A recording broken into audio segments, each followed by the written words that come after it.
Então, bem-vindos à nossa aula de ciências. Eu sou a professora Érica Guimarães e vamos à leitura do objeto de conhecimento da aula de hoje?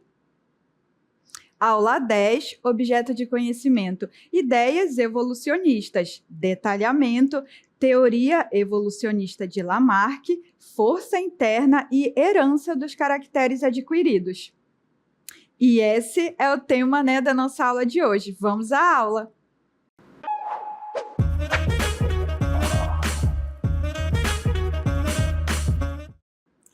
Então, nós estamos aqui, vejam vocês, em uma rua, e a gente consegue perceber que ela está retratando um tempo passado, não é mesmo? Que não é os nossos tempos atuais. Isso tudo é para nos contextualizar no momento histórico em que vamos situar esse início da nossa aula, que é lá no século XIX, permeando ali os anos 1800. Nessa época, o nosso mundo, como vocês já tiveram essa percepção aqui na imagem, ele era bem diferente do que nós conhecemos agora. Nós estávamos bem distantes ainda das maiores descobertas científicas. Para a gente ter uma ideia, a gente não sabia, não se tinha ideia sobre alguns conceitos que eles baseiam todo o entendimento que a gente tem sobre a vida, sobre como as características são transmitidas. Alguns deles, por exemplo, é o DNA, ele ainda seria descoberto. E o DNA a gente sabe, que é a molécula que carrega a informação genética, ou seja, é o que é passado dos pais para os filhos e que levam as características adiante. Também não existiam, por exemplo, formas de tratamento que hoje são conhecidos, como os antibióticos, que são utilizados para o tratamento de doenças ocasionadas por bactérias. Nós não tínhamos também as vacinas, que são utilizadas aí para que a gente adquira, uma imunidade contra as doenças e que não haja uma grande mortalidade com relação a determinadas doenças que graças às vacinas, elas estão extintas ou atingem uma pequena parcela da população e tem uma grande taxa, então, de sobrevivência mesmo para aquelas pessoas que contraem essas doenças. Não existiam também, acreditem vocês, navios e trens a vapor. Não existia o rádio, não existia TV, computadores. A internet, então, demoraria muito tempo, para que a gente saiba para que existisse ela. Então, e foi nesse contexto histórico de que era ainda muito rudimentar, o conhecimento científico realmente estava ali caminhando a passos muito lentos e que estavam muito distantes, de vários conceitos serem então descobertos e trazidos à luz do conhecimento. Mas foi nesse contexto em que houve uma descoberta. Descobri algo que vai impactar o mundo. E havia essa dúvida, publico ou não? Por quê?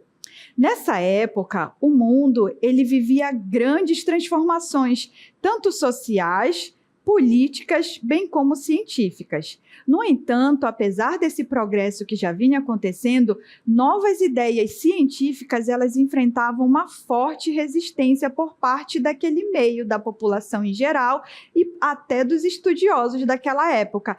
E quais ideias enfrentavam essa resistência? Especialmente aquelas que desafiavam os dogmas da Igreja Católica, que era dominante nessa época. Ela detinha grande influência sobre o pensamento da época. E foi nesse contexto que a gente conhece como Jean-Baptiste Lamarck. Ele, foi um naturalista francês que nasceu lá no ano de 1744. Jean-Pierre de Lamarck, ele foi um naturalista francês conhecido por ser um dos primeiros a propor uma teoria evolutiva. O que significa? Ele acreditava nessa teoria, pregava que os organismos vivos podiam mudar ao longo do tempo. Então, essa teoria proposta por ele aceitava essa mudança, destacando a ideia de que os organismos poderiam adquirir características diferentes ao longo da vida, bem como de transmitir essas características adquiridas aos seus descendentes, ou seja, às próximas gerações. Inicialmente, Lamarck ele não era um estudioso. Ele primeiro seguiu uma carreira militar, mas depois disso ele se dedicou ao estudo da botânica, que é o estudo das plantas, e ao estudo da zoologia, que é o estudo dos animais, tornando-se então posteriormente um professor no Museu Nacional de História Natural de Paris. Sua obra principal se chama Philosophie zoologique, que foi publicada no ano de 1809. Nessa obra, ele apresentou conceitos que, apesar de posteriormente superados, eles foram fundamentais no desenvolvimento do pensamento evolutivo que viria subsequentemente. Então, essa teoria, né, evolutiva, a primeira teoria evolutiva, né, que foi proposta por Lamarck, ele buscava explicar alguma das razões para o que ele observava nos organismos vivos. Vamos observar alguns deles? Então, aqui nós temos exemplificado uma mariposa. O nome dessa mariposa é a Chanton morgane predicta. E ela apresenta uma relação com a orquídea estrela de Madagascar. Percebam na imagem essa aparência de estrela da orquídea e vocês veem que ela tem embaixo dela um prolongamento muito grande. Isso aqui, ó, é como se fosse um pedúnculo. Observem vocês, esse prolongamento que eu acabei de fazer nessa coloração, né, nessa linha vermelha. Então, o que ele buscava explicar com relação a isso? Ela exemplifica uma relação adaptativa de coevolução, ou seja, de mudança em conjunto. Tanto essa mariposa quanto a orquídea estrela. Por quê? Essa mariposa ela apresenta esse prolongamento chamado de probóscide. A probóscide é uma espécie de língua. E essa mariposa ela utiliza essa probóscide muito alongada justamente para captar o néctar da orquídea estrela, para se alimentar. E o que se beneficia? A mariposa, ela se beneficia com relação ao alimento, o néctar, e já a orquídea, ela é polinizada por essa mariposa, que é uma das, por apresentar essa probóscide bem longa, consegue se alimentar dela. Assim, de acordo com as ideias de Lamarck, a mariposa ela desenvolveu essa longa probóscide que permite alcançar o néctar no fundo da flor, enquanto a orquídea ela evoluiu, ou seja, se modificou para armazenar seu néctar profundamente, favorecendo a polinização por essa mariposa específica. Essa adaptação mútua beneficia ambas as espécies, tanto a mariposa, que obtém o seu alimento, quanto a orquídea, que garante a sua polinização. Além dela, nós temos um outro exemplo. Vejam comigo. Por que será que esse bicho é assim? Vocês conhecem esse bicho? Ele é conhecido popularmente como bicho-pau. E ele é assim, com essa aparência de um graveto, por uma razão de sobrevivência, chamada mimetismo, que é uma forma de camuflagem. A principal função da camuflagem é a defesa contra predadores.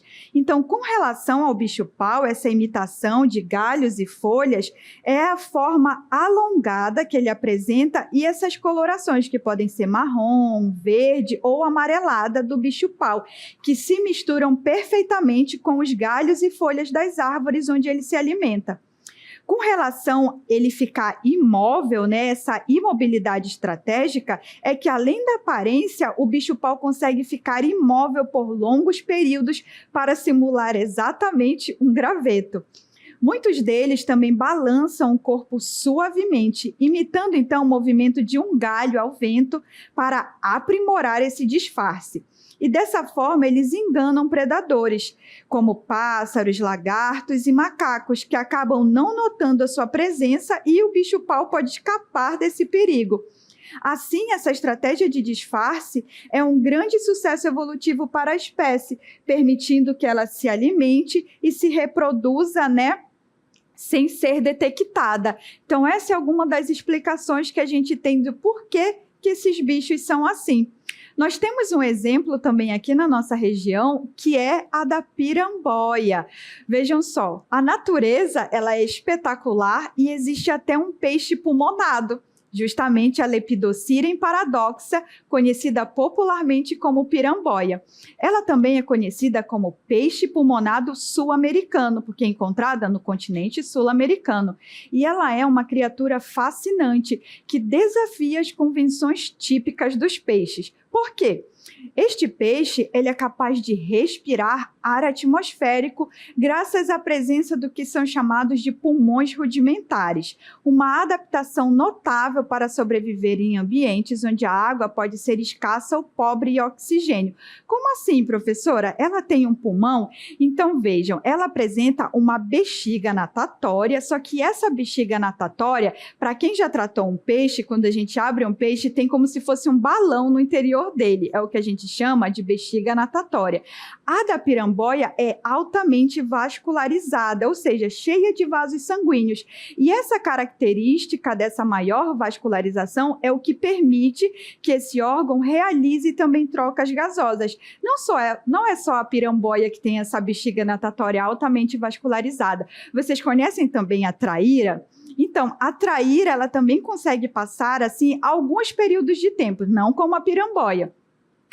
É assim, fora da água, porque ela tem essa bexiga também altamente vascularizada. No caso da piramboia, então, quando ela está em um ambiente que está com mais água, ou seja, na época da cheia, ela respira tanto o ar atmosférico, quanto a respiração através das brânquias. O que ela faz? Ela sobe até a superfície, engole o ar pela boca, e esse ar é levado diretamente para essa bexiga natatória que faz às vezes de pulmão quando é necessário, porque tem uma conexão com a faringe. Já quando a gente está no período da seca, o que acontece? A piramboia, ela é capaz de se enterrar na lama, e aí ela fica realmente sem conexão com a água, ou seja, a respiração dela vai ser exclusivamente através dessa bexiga natatória que faz às vezes de pulmão, e ela passa por longos períodos de dormência, ou seja, pode passar até anos sem ter o contato com a água, mas quando a água voltar, ela vai então, poder respirar através das brânquias e dessa bexiga natatória.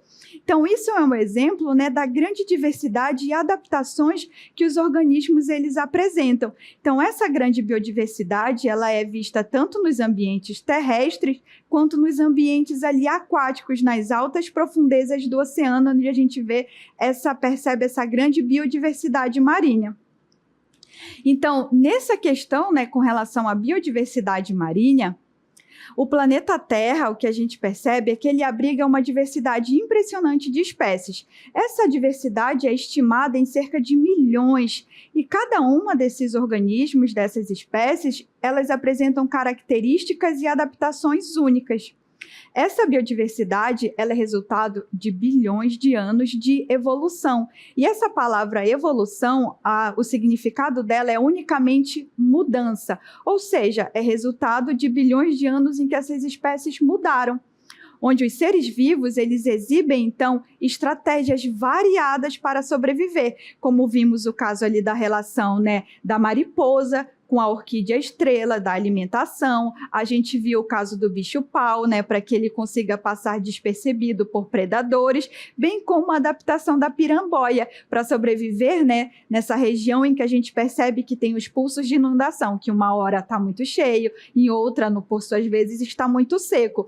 Então, são várias estratégias, que os organismos eles utilizam e que fazem com que eles prosperem, ou seja, sobrevivam em diferentes ambientes, desde os micro-organismos, que são invisíveis a olho nu, até as majestosas árvores das florestas tropicais e os complexos mamíferos. Cada espécie possui adaptações específicas que a tornam única, como a capacidade de voar, nadar, respirar fora d'água ou resistir a temperaturas extremas. Nesse contexto, Lamarck ele surgiu então para explicar essa grande variedade, e ele fez isso com algumas teorias que dentro dela, na verdade, essas ideias que condizem com essa teoria de Lamarck, que são a lei do uso e desuso, a herança dos caracteres adquiridos e a força interna. Então, são o que foi utilizado por Lamarck para explicar essa diversidade e as mudanças que os organismos eles evidenciam. Com relação a primeiro, que é a lei, né, o princípio básico da lei do uso e desuso, ele diz para a gente que o uso frequente de uma parte do corpo específica vai levar ao seu desenvolvimento, enquanto que o desuso de uma parte específica vai resultar em atrofia. Essa palavra significa, digamos assim, perda, ou seja, aquela estrutura seria perdida ao longo do tempo. A aplicação dessa ideia à evolução das espécies. Então, ele aplica isso, né, à evolução, ou seja, à mudança das espécies, para explicar justamente essas transformações pelas quais as espécies passam ao longo do tempo. A teoria do uso e desuso, proposta por Lamarck, sugere, então, que as características dos organismos elas podem mudar em resposta ou ao uso ou ao desuso de seus órgãos. Lamarck acreditava que essas mudanças adquiridas ao longo da vida de um organismo poderiam ser herdadas pelos seus descendentes, ou seja, seriam transmitidas à próxima geração, o que levaria a adaptações progressivas e, consequentemente, a evolução das espécies, ou seja, a mudança delas. Vamos ver a aplicabilidade dessa lei do uso e desuso de Lamarck. Cresceu como resultado do uso. Aqui nós temos, então, o exemplo, né, da ave, que é conhecida como pernalta ou também garça. Essas aves aquáticas, acredita-se que tornaram-se com essas pernas altas devido ao esforço de sempre esticar as pernas para não molhar as penas. E assim, ao longo do tempo, eles adquiriram, ou seja, as pernas elas aumentaram de tamanho. E uma vez que as pernas aumentaram de tamanho, esse organismo foi capaz então de transferir, ou seja, né, de passar aos seus descendentes a característica da perna alta. É isso que prega essa lei do uso e desuso de Lamarck.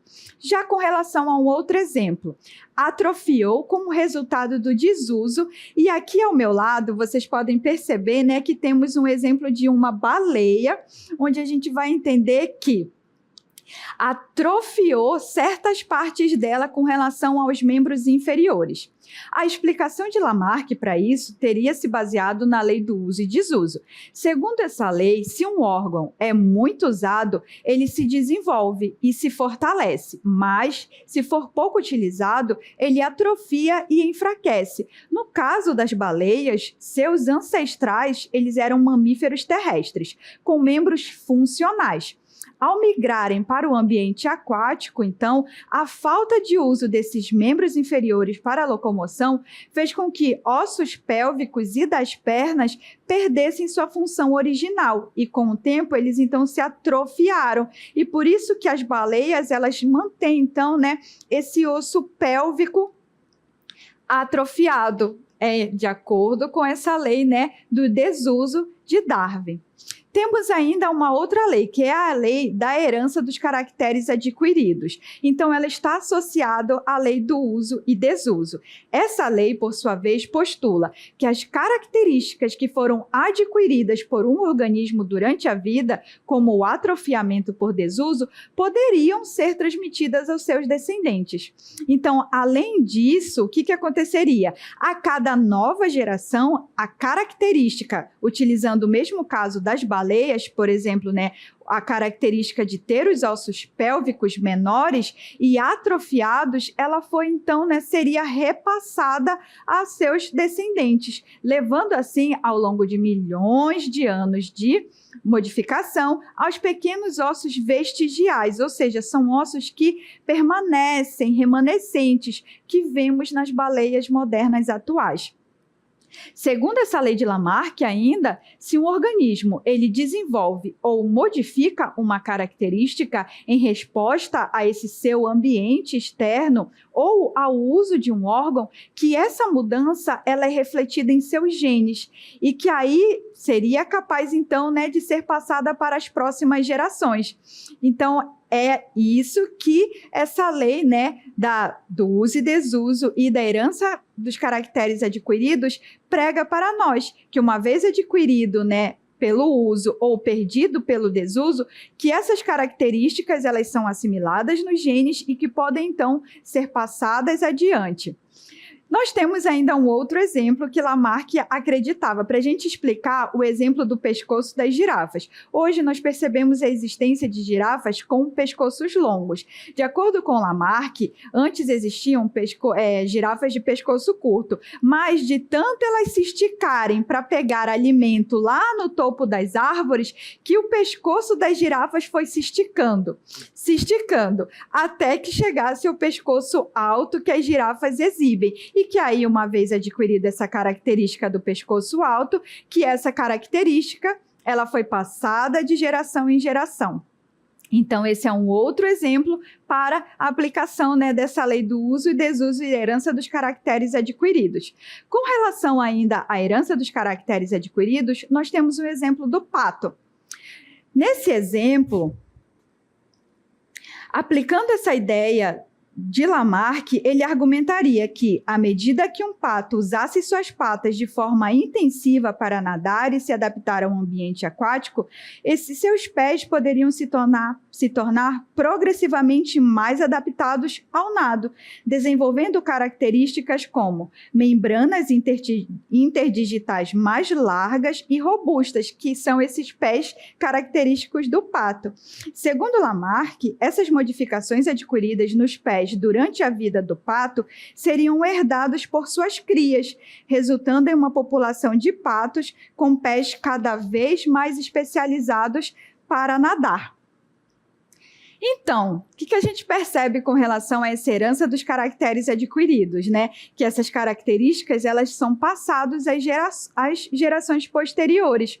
Essa teoria da herança desses caracteres adquiridos, proposta por Lamarck, sugere que características desenvolvidas ao longo da vida podem ser transmitidas aos descendentes. Dessa forma, utilizando o exemplo do atleta aqui comigo, se um atleta de levantamento de peso desenvolvesse uma musculatura significativamente maior devido ao treinamento intenso, a teoria de Lamarck sugeriria que essa característica de maior massa muscular poderia ser herdada por seus filhos.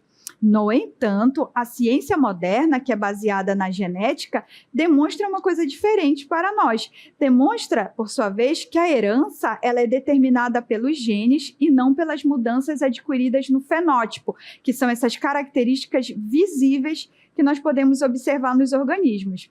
Assim, mesmo que um atleta desenvolva músculos mais robustos, seus filhos não herdariam automaticamente essa característica, pois o aumento muscular é uma adaptação ao ambiente e não uma alteração genética transmitida. Além dessas duas que acabamos de falar, nós temos a terceira, né, que também auxilia com a teoria evolutiva de Lamarck, que é a força interna. A força interna é uma ideia de que todos os seres vivos eles possuem uma força inerente que os impulsiona a se tornarem mais complexos. Ela nos diz que representa um motor natural da evolução, que é o que faz com que as espécies mudem, de acordo com Lamarck, né? Que levaria, então, à complexidade dos organismos ao longo do tempo, seria essa força interna. Ela é um conceito introduzido por Lamarck para explicar a evolução das espécies. Lamarck acreditava que essa força era uma espécie de impulso ou tendência intrínseca, ou seja, pertencente inerentemente ao ser, que guiava os organismos a se adaptarem e evoluírem ao longo do tempo. Segundo ele, a força interna, então, direcionava os seres vivos a desenvolver características que lhes permitissem melhor se adaptar ao seu ambiente, promovendo mudanças progressivas em suas formas e funções. Essa ideia visava explicar como as espécies poderiam se transformar e se diversificar. Mas, apesar dos esforços e desse pioneirismo no pensamento evolutivo, Lamarck estava equivocado nas suas crenças. Mas como assim, professora? Bom, Os conceitos de Lamarck, eles foram desacreditados pela ciência moderna, pois ela demonstrou que a evolução, ou seja, a mudança dos organismos, ela é impulsionada por mutações genéticas, ou seja, mudança nos genes, ou seja, no DNA, que é a molécula que tem a capacidade de carregar as características, né, que vão fazer com que o organismo seja daquela determinada forma, bem como também, né, que ele funcione daquela determinada forma também.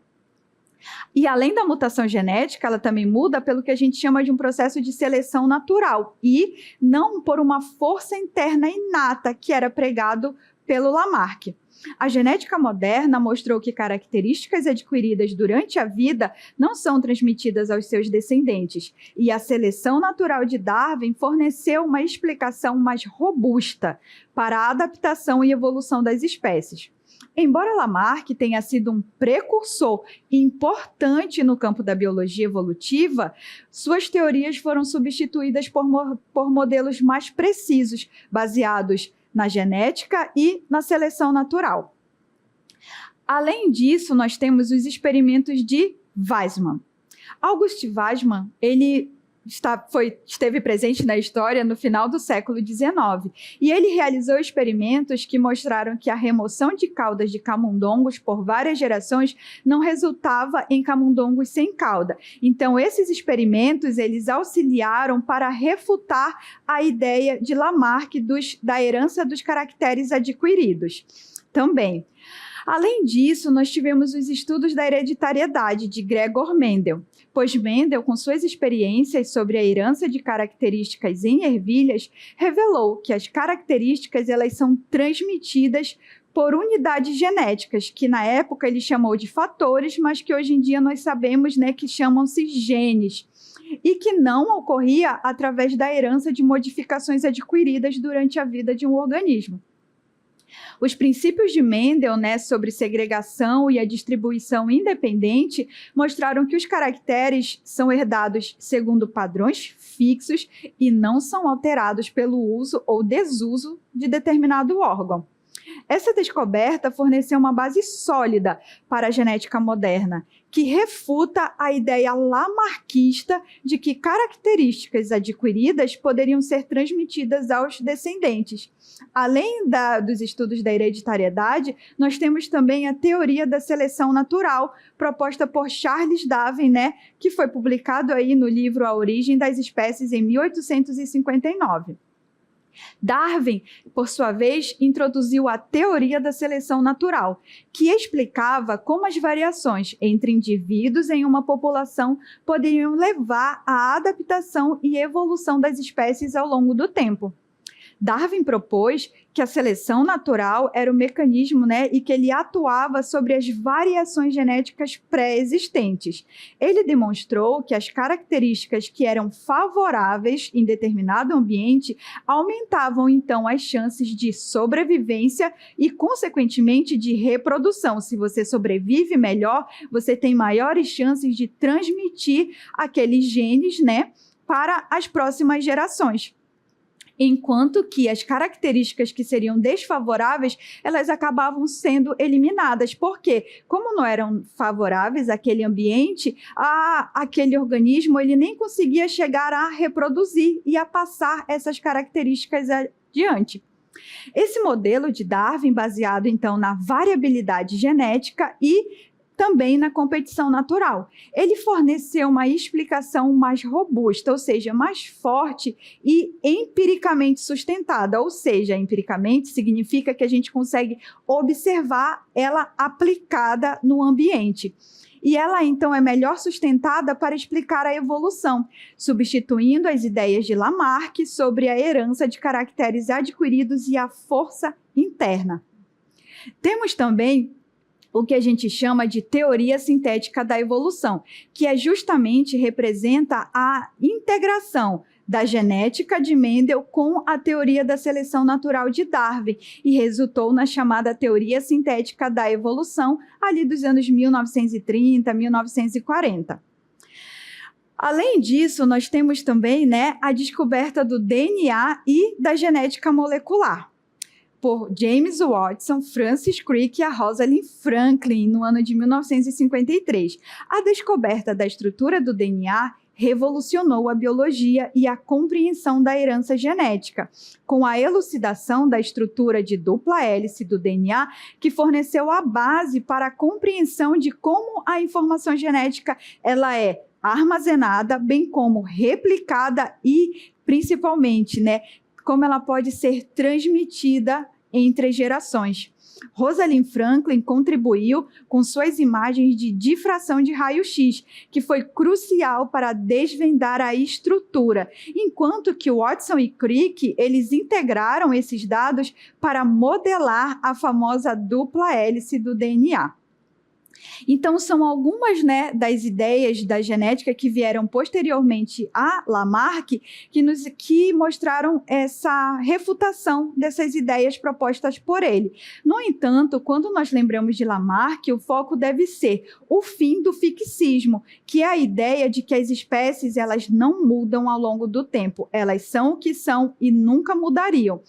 E, então, marca essa ideia de Lamarck, que foi o pioneiro na teoria evolutiva, ele marca o início do pensamento evolutivo, uma vez que assume-se que as espécies elas podem, sim, sofrer mudanças ao longo do tempo, chegando ao ponto de se tornarem uma nova espécie. Então, o legado que Lamarck nos deixa é que ele é o responsável pela inauguração do pensamento evolutivo e deve receber a devida importância por a sua contribuição que permitiu, então, o avanço científico que viria subsequente. Então, essa foi a nossa aula de hoje sobre Lamarck e sua teoria evolutiva. E até a próxima aula!